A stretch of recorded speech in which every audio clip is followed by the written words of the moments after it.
Muy buenas noches tengan todos. Para mí es un inmenso placer darles la bienvenida a otro viernes de un episodio más de este, que se ha vuelto su podcast cultural guión terrorífico favorito, que tiene por nombre De que vuelan,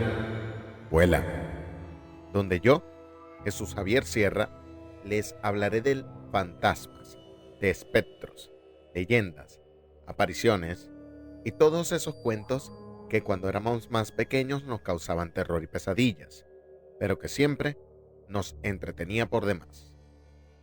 Sé que me tardé un poco en subir este episodio, pero tenemos una buena razón. Hubo un cambio de hardware, siempre en pro de mejorar la calidad del producto que les entregamos. Coño, todo solemne yo. No, cambiamos ciertas cositas aquí, el micrófono, la vaina, y esperamos que se escuche mejor y que el resultado sea algo siempre en pro de mejorar por nosotros y para ustedes. A las personas que escucharon el audio que se subió ayer, tanto como en Spotify, como en YouTube, Instagram y Facebook, sí, les recuerdo que está abierta la dinámica para el episodio especial de Halloween, donde les vamos a narrar, sí, no lo voy a hacer yo solo, y es parte de la sorpresa de ese episodio.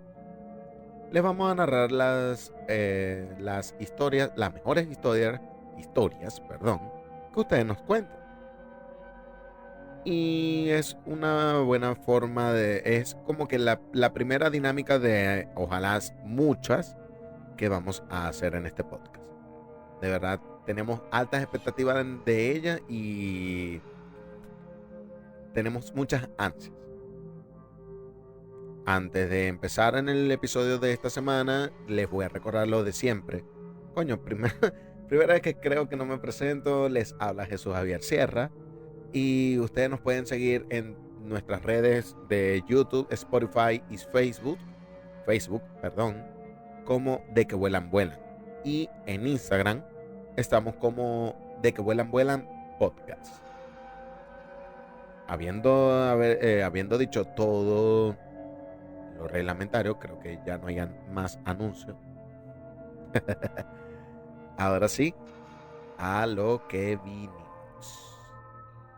Mucho se ha hablado a través de los años sobre la santidad, seres que dejaron en el plano terrenal innumerables evidencias de su filantropía y su fe en Dios.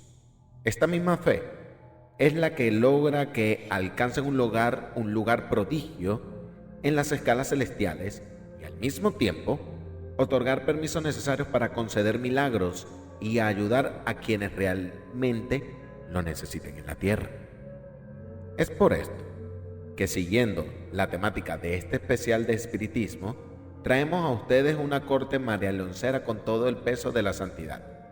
Seres del más allá, que siguen exponiendo sus luces a cambio de brindar ayuda al prójimo como les enseñó Jesucristo. Esta es la historia de la corte médica del espiritismo marialeoncero. Al igual que la diosa María Leonza, el desarrollo del culto a la corte médica se desarrolla gracias al alcance del capitalismo y es fácil de seguir este ritmo porque el auge de petrolero en Venezuela después de los años 30 permite que la mayoría de las personas que viven en una situación rural se muden a las ciudades. Y esto se va justo con sus costumbres, obviamente.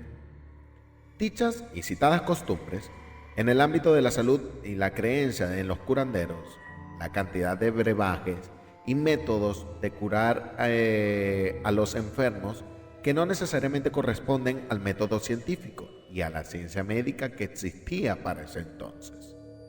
Es por ello que dichos personajes en esta corte son apreciados por personas que tienen la creencia en lo sobrenatural y adquieren la versatilidad de creer en la medicina moderna sin olvidar sus raíces curanderas. La corte médica comienza con José Gregorio Hernández, quien es la principal figura de esta corte y emblema de la santidad, la sabiduría, la seriedad y la efectividad espiritual. Pero a ver, antes de adentrarnos en lo que es la historia de nuestro principal estudiado de la corte médica, tenemos que simplemente acotar que el doctor José Gregorio Hernández no es el único en esta corte, pero es el principal en ella, incluso ha llegado a niveles de canonización, y simplemente nos quisimos abocar y profundizar en para hablarles de forma general de todo, de cómo son las prácticas en esta corte. Aclarado esto, continuamos.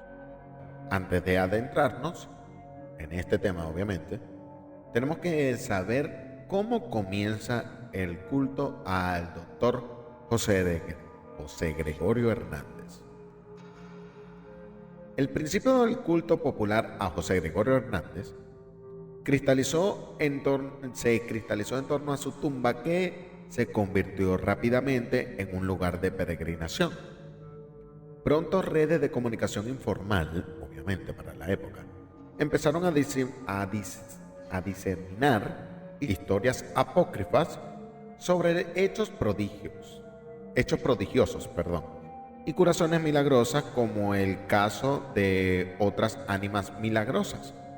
Las curaciones efectuadas por el doctor José Gregorio Hernández en este contexto de devoción popular se basan en la formulación de promesas. Esto es algo muy común y típico en Venezuela.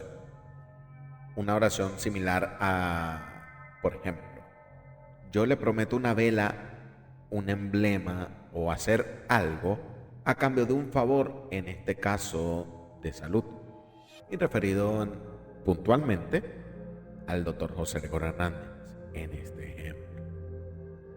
Contratos rituales mediante los cuales se comprometen a peregrinar a cierto lugar o fortalecer su fe en caso de que la petición, en general la curación de un daño o enfermedad o la resolución de un problema personal, se lleve a cabo y se interprete como obra del santo popular. Pero lo más característico del doctor José Gregorio Hernández es que en su universo terapéutico y sus milagros se organizan ya desde esta época en torno a la transferencia de prácticas y rutinas médicas al ámbito de la cura mística. Sus actuaciones más comunes incluyen visitas y operaciones que tienen lugar durante el sueño del paciente. José Gregorio deja atrás de sí, según incontables testimonios y restos de su presencia, como recetas médicas con su puño y letra, vasos con líquidos de colores. No tengo idea cómo asociaron esta vaina al doctor José Gregorio Hernández, pero bueno, en fin. Instrumentos quirúrgicos usados en cicatrices de una forma prodigiosa, entre otros ejemplos. Era bastante obvio que la popularidad con la que estaba contando este ser, que la iglesia iba a intervenir para corroborar que dichos milagros, sí, claro, la iglesia cuidando siempre de los intereses de todos, ¿no? Para corroborar que dichos milagros fueron hechos por él y concretando en el proceso de canonización. La iglesia comienza en 1949 un proceso de recogida de información sobre su vida y milagros. Unos años después, en 1958, las autoridades religiosas envían a Roma un corpus de documentación, abriéndose de este modo el proceso de canonización del doctor. Cabe destacar que dicho proceso no está completo por las prácticas herejes de su participación en el espiritismo. Un estudioso del tema expone sobre este proceso de santidad lo siguiente, y cito: la producción de un santo es a la vez un proceso histórico y ficticio, y se usan datos, valga la redundancia, históricos, pero también otros que provienen de la tradición oral y escrita, cuya verificación científica es totalmente imposible. Y el resultado es la creación de la biografía del santo, en el proceso en la cual la personalidad se ajusta a las exigencias más importantes de la santidad de todos los desbarajustes de información disponible. Se destilan entonces aquellas características más relevantes que permiten crear una figura llena de santidad en consonancia con la vida de otros santos famosos en otros lugares. Bueno, y teniendo en cuenta que es a criterio de la Iglesia Católica, ya. Yo voy a dejarme de estos comentarios, no vayan a creer que yo tengo un peo en contra, un peo personal en contra de la religión católica, que no. Bueno, sí, pero no. Es la institución. Pero en fin. Vamos a volver. Una breve sinopsis de la vida de este personaje nos ayudará a situar el espacio y el tiempo. José Gregorio Hernández nació en el estado Trujillo en 1864, criado en una familia conservadora y rigurosamente católica el cual quiso desde pequeño, convertirse en sacerdote. Aunque aceptó la decisión de su padre de desarrollar su carrera en el campo de la medicina. Vainas de ese tiempo, ustedes saben.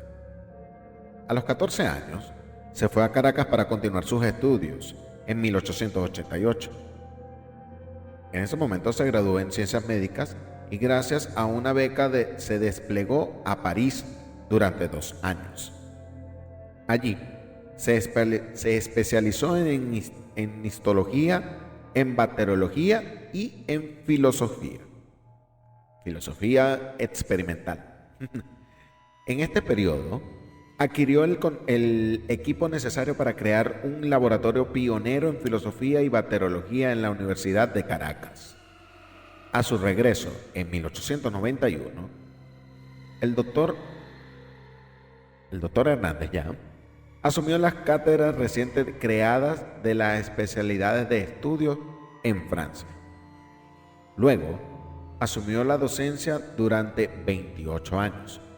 Sus principales contribuciones a la medicina experimental, a cuya configuración en Venezuela contribuyó de forma relevante, trajo consigo el primer microscopio, introdujo la teoría de Virchow sobre la estructura de la célula y los tejidos orgánicos. Por favor, les pido a aquel que sepa cómo se pronuncia correctamente Virchow, no me mente la madre, no me forme un peo en público. Me puede escribir al privado, me dice, coño, o me envía un audio. Esto se escribe así, esto se pronuncia así, mejor dicho. Prosigo. Investigó por primera vez los procesos embriológicos. Hizo un seguimiento científico de las etiologías de las patologías vernáculas. Llevó a cabo las primeras vivisecciones. Aisló el Bacillus pestis en enfermos atacados por la peste en la epidemia de 1909. Aunque algunos historiadores de la medicina consideran que su obra fue fundamental para el desarrollo de la investigación y el conocimiento médico en Venezuela, y se llegó incluso a considerar al Pasteur o Claudio Bernard del país caribeño, de nuestro país, claramente. Ahora, ¿qué pasa? Desde su muerte y posterior avance y sus sucesos de milagros, se ha convertido en una presencia crucial en el culto de María Leonza. Esto empieza desde finales de la década de los 50, 1950, cuando ya era un santo popular y muy conocido, aunque hay testimonios de su presencia y de otros médicos en el panteón desde hace mucho antes de esto, especialmente de Luis Racetti y José María Vargas. Es en este momento en que la corte médica se consolida desde ese entonces. De ahí para acá, se han convertido en una de las entidades terapéuticas en el mundo marieloncer, donde él ejerce una importante influencia sobre las concepciones acerca de la enfermedad y curación, y todas las demás acciones rituales, característicos del culto. Se le considera en la actualidad un espíritu de alta luz muy purificado por sus continuos milagros y su proximidad a la santidad. Para muchos está en la misma escala incluso del espíritu de Simón Bolívar. Según la lógica espiritista, las materias espiritualmente desarrolladas y con mucha experiencia pueden recibir con plenitud en sus cuerpos durante el trance a un espíritu tal como el doctor José Gregorio Hernández. Ya la semana pasada les dije que era banco y que era materia. No, vamos a repetir. El que no sepa, el que quiera, o investiga o me escucha el episodio anterior. ¿Ok? Chévere. Prosigo. El mismo José Gregorio Hernández escribió sobre el proceso de los santos comparándolos con un estado de histeria y dijo lo siguiente: en efecto, los histéricos son enfermos que presentan, además de síntomas propios de su enfermedad, presentan ciertos estigmas en su ser moral y físico, que son característicos del fondo o terrenos indispensables para el desarrollo de la neurosis. Son irritables, pelidiosos, apasionados y gustan de ser un espectáculo para los circunstantes, por lo cual su afán constante, por decirlo de alguna forma, es llamar la atención. Son pusilánimes, carecen por completo de energía física y moral, y a veces son astutos, inclinados a mentir y, por sobre todo, bastante tercos. No existe, pues, ninguna identidad, ni siquiera la más leve, entre todos los llamados éxtasis histéricos y los verdaderos éxtasis de los santos, que consisten en un arrebatamiento de las facultades intelectuales producidos por la contemplación sobrenatural.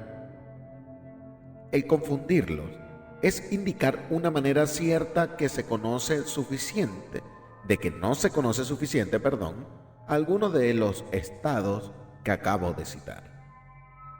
Es por este pensamiento, el en vida doctor, que su estereotipo de posesión, al igual que el de los otros miembros de la corte médica, es mucho más disciplinado y carente de intensidad corpórea que el resto que podemos conseguir en la categoría de espíritus, y puede describirse como una medicalización del éxtasis histérico.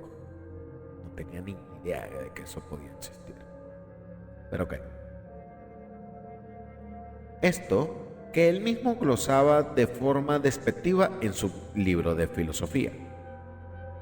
Cuando José Gregorio Hernández toca la carne de sus médiums, se esfuman los tambores, los tabacos, las botellas de licor, las bromas, los alardes, estos con obscenidades, obviamente, los gritos y carreras también los ponches. Toda esa vaina se va. Las explosiones de pólvora y los otros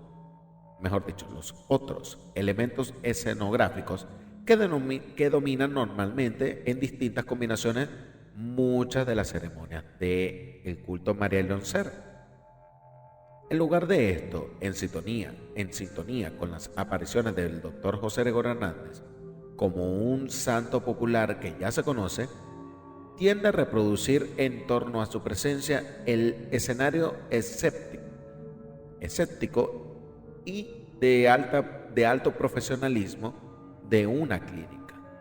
Si los espíritus chamarreros representan el relajamiento del exceso y la transgresión corporal, tan caracterizado en las imágenes que muchos hemos visto, de transformaciones, inclusive de una forma tal de que se avejenta una persona joven, y otras demostraciones que en este momento no vienen al caso.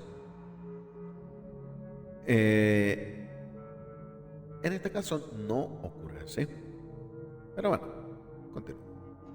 Los indios son portentos físicos marcados por rostros fruncidos y gestos bruscos. Los vikingos son intensos con hechos y sanguinarios. Por ejemplo, el que no lo ha visto, lo invito a buscar. Coño, que no creo que alguien que me escuche nunca haya visto esto. Pero esas demostraciones de trance y aquellas personas que agarran una hojilla y se cortan la lengua, ¿ya? Esa imagen tan impactante. No se me ocurre una palabra más acorde a esto. Pero es un ejemplo de los vikingos. Volvemos con José Gregorio Hernández. José Gregorio, como el resto de los espíritus de médicos, preserva muchas de las rutinas de comportamiento, es decir, el discurso experto y los símbolos de prestigio de un doctor. Es muy habitual que los fieles vistan al médium con una bata blanca y en ocasiones le cuelgan un estetoscopio en el cuello. Aunque cada medium tiene elementos originales, en estos son los símbolos más habituales de José Gregorio Hernández al bajar con una actitud distante y sobria, contenida de la mano educadamente y que examina con rutinas clínicas a los pacientes. Trata de dilucidar síntomas en los testimonios de atropellados, elabora diagnósticos que pueden enmarcarse en un paradigma médico, bebe café y fuma cigarrillos comentando con discreción lo que le ocurre al paciente con los familiares. Opera, desinfecta heridas, refiere a sus pacientes a otros especialistas cuando lo considera necesario y el caso, obviamente, cuando desborda su competencia, y escribe recetas a mano cuando le toca recomendar ciertas medicinas con patente. O sea, este espíritu no anda con juegos. Un profesional desde la vida, incluso más allá de la muerte. Sí, ya comentario bastante obvio, pero tenía que resaltarlo. Ok, continuamos. La práctica de la sanación por medio de la corte médica y, principalmente, el objetivo y ejemplo principal que tomamos para este episodio, el doctor José Gregorio Hernández, ha llevado a crear centros hospitalarios espirituales donde se consulta y atiende a muchísimas personas. Por ejemplo, está el caso del reconocido portal del poder de Macarías,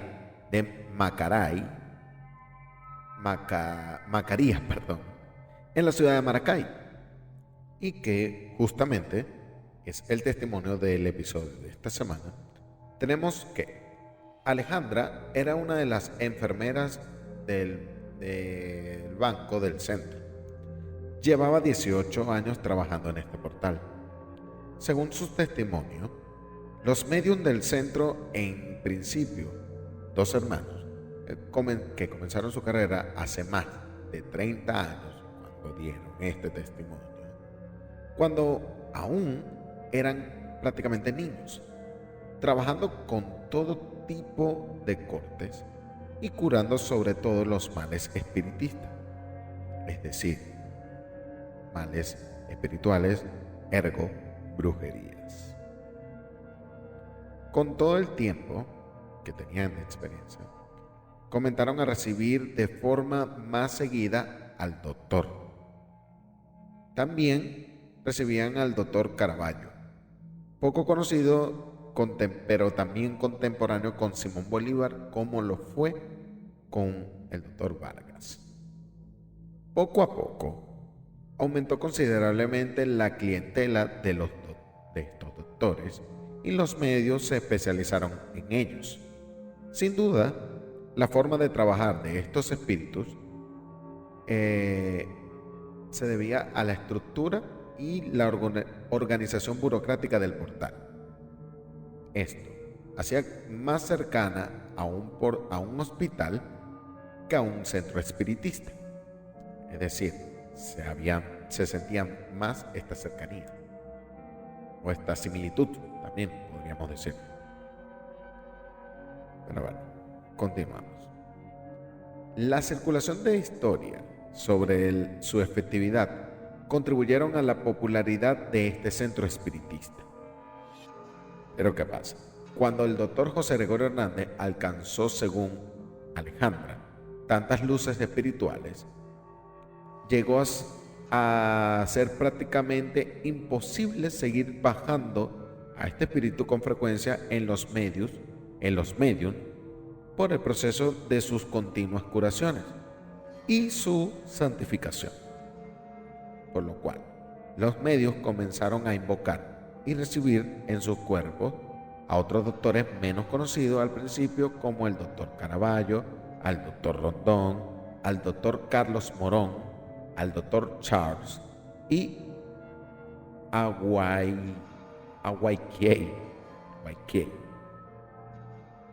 Alejandra contó que incluso habían trabajado en muchos locales distintos hasta llegar al que tenían en ese momento. Este lugar que estoy mencionando, se trataba de una amplia nave o lugar, estructura, semidescubierta, que en su mayor parte era una enorme sala de espera, amoblada con bancos azules en el lado oeste, donde había una edificación de color verde con 2 habitaciones consecutivas en uno de sus lados, el cual le daba entrada a habitaciones las que se utilizaban como oficina y hasta quirófano de los médicos. En esta tenían en la puerta unas placas con los doctores asociados a cada una de ellas. Una vaina caché. Ay, Dios. El resto de los espíritus médicos organizaban su práctica en torno a diagnósticos y alguna que otra dolencia. Además, compartían con doctores vivos buena parte del lenguaje, rutinas de atención, organización e incluso la escenografía. Se atendían incluso en promedio de 600 a 650 personas semanalmente en dicho centro espiritual, explicando así el alcance de los milagros y al mismo tiempo la fe en estos espíritus repartida por toda Venezuela. La misión siempre era la misma: curar, proteger y ayudar. Y bien, esto ha sido todo lo que le hemos traído de parte de la corte médica.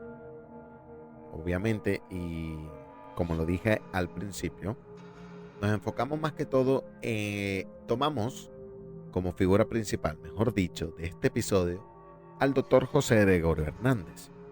Pero prácticamente las prácticas son las mismas, como lo mencionamos al final del mismo.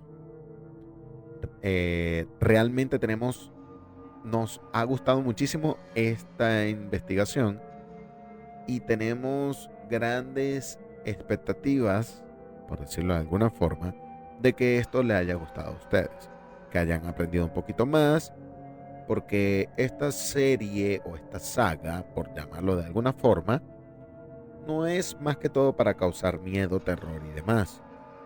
Esto es más que todo un tema bastante interesante, que todo el mundo aprenda y se quede con algún tipo de conocimiento. Ustedes saben que esa es la misión más solemne de este podcast. No, pero ya en serio. Esperamos que haya sido de su entero agrado. Si fue así, den like, comenten, compartan, suscríbanse, activen las notificaciones, envíen plata, lo que sea que ustedes quieran. Antes de despedirme, quiero recordarles dos cosas. Primero, la dinámica de Halloween, para el tema de Halloween. El que quiera participar solamente tiene que enviar su cuento, su historia, su anécdota al correo de qvuelanvuelan@gmail.com o a las redes sociales tanto de Facebook como en Instagram, en un DM o un mensaje directo. ¿Cuáles son nuestras redes? Estamos en Spotify, en YouTube y en Facebook como De Que Vuelan Vuelan. Y en Instagram nos pueden seguir como De Que Vuelan Vuelan Podcast. Sin más que agregar, les agradezco haberme escuchado y ustedes, bueno, antes de decir eso, me despido de una forma muy grata, con una sonrisa de oreja a oreja. Les habló Jesús Javier Sierra y ustedes me oirán a mí en otro día, en otro momento, en otra hora, en este, que es su podcast cultural guión terrorífico favorito, que tiene por nombre De Que Vuelan, Vuelan. Hasta la próxima.